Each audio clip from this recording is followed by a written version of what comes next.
ராம் ராம். வாழ்க வளமுடன். Voice of காஞ்சி நேயர் அனைவருக்கும் இனிய மாலை வணக்கம். சனி பகவானை நேருக்கு நேர் நின்று வழிபடலாமா? பாகுபாடு இல்லாத தர்மவான் நீதிமான் அப்படின்னு சனீஸ்வர பகவானை சொல்லலாம். ஒருவருக்கு அவரவர் கர்ம வெனப்படி தான் பூர்வ புண்ணியத்துக்கு ஏற்ப நன்மை தீமங்களை வழங்குறது சனிக்கு நிகரானவர் சனி பகவான். பல காரியங்களை கண் இமைக்கிற நேரத்தில் நடத்தி காட்டுற சர்வ வல்லமையை படைச்ச ஈஸ்வரன் அப்படின்னு ஈஸ்வரன் பட்டம் பெற்ற ஒரே கிரகம் சனி. அந்த நவகிரகங்களில் ரொம்ப முக்கியமான பாவ கிரகமாக சனி. அந்த சனி கொடுத்தாலும் சரி கெடுத்தாலும் சரி அதை யாராலுமே தடுக்க முடியாது.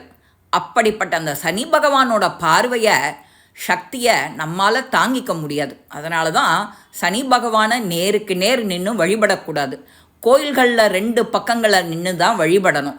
சனி பகவான் மட்டுமல்ல, சாதாரணமாக எந்த கோயிலுக்கு போனாலும் பக்கம் 2 பக்கமும் சந்நிதிக்கு எதிர்த்தாப்பில் வழியை விட்டுட்டு 2 பக்கமும் நின்று தான் வணங்கணும்.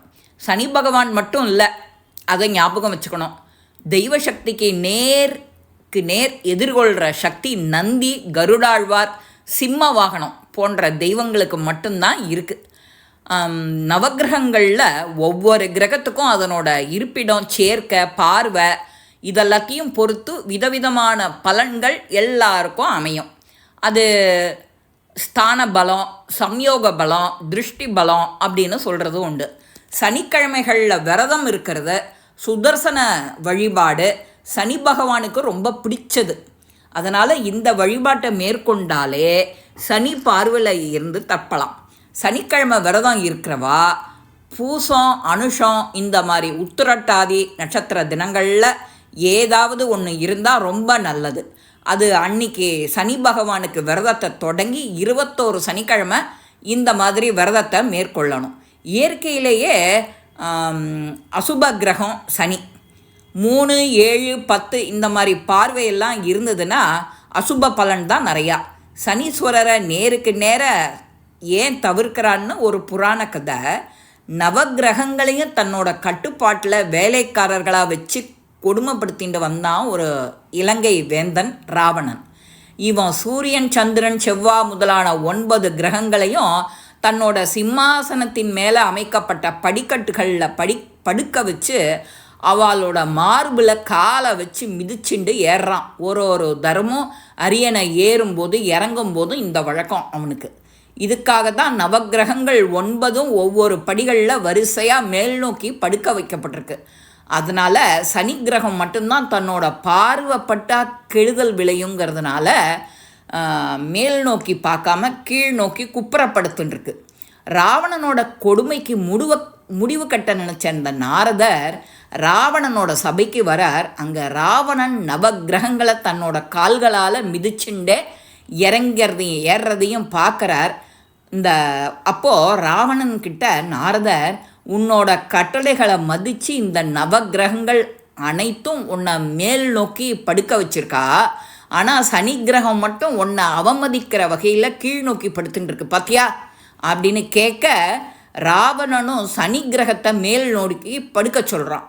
அதனோட பார்வை பட்டா கெடுதல் விளையுங்கிறதுனால தான் சனி கிரகம் எவ்வளவோ எடுத்து சொல்லியும் ராவணன் கேட்காததால் சனி கிரகமும் படிக்கட்டில் மேல் நோக்கி திரும்பி படுத்துட்டு தான்.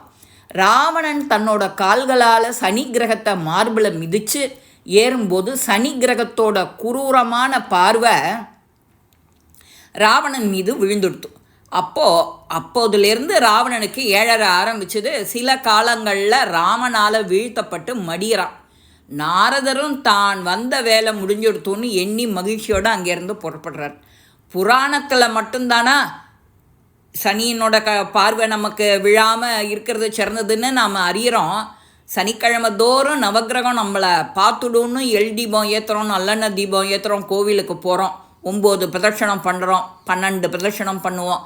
சில பேர் அப்பிரதட்சணமாக பண்ணுவா. அதெல்லாம் வேண்டாம். சாதாரணமாக 9 பிரதட்சணம் பண்ணுங்கோ. நேருக்கு நேரம் நின்று வழிபடாமல் சன்னதிகளை விட்டு வணங்கி விலகி இடது பக்கம் வலது பக்கம் நின்று வணங்கினாலே போகிறோம். மேலும் இந்த 7.5 சனி, அந்த பாதச்சனி, ஜென்மச்சனி, அஷ்டமச்சனி இந்த மாதிரி இருக்கப்பட்டவா சனி பகவானுக்கு 27 தடவை சுற்றி வந்து விளக்கு ஏற்றி வச்சா சனியோட தாக்கம் ரொம்ப குறையும். ஆபத்து எதுவாக இருந்தாலும் பனி போல விலகிடும். இதுதாங்க சனியோட பெருமை, அருமை பெருமைகள்லாம். நாமளும் அதை எப்படி எதிர்கொள்ளணுங்கிறத தெரிஞ்சுட்டாலே போகிறோம். சனிக்கிழமை அன்றைக்கி ஒருத்தருக்கு சாப்பாடு வாங்கி கொடுக்கறது, இல்லாத கோவில்களுக்கு 1 கிலோ நல்லெண்ணெய் வாங்கி கொடுக்கறது, இந்த மாதிரி சின்ன சின்ன பரிகாரங்கள் செஞ்சாலே போகிறோம். நம்ம சனி பார்வையிலேருந்து தப்புறதுக்கு ஏதுவா.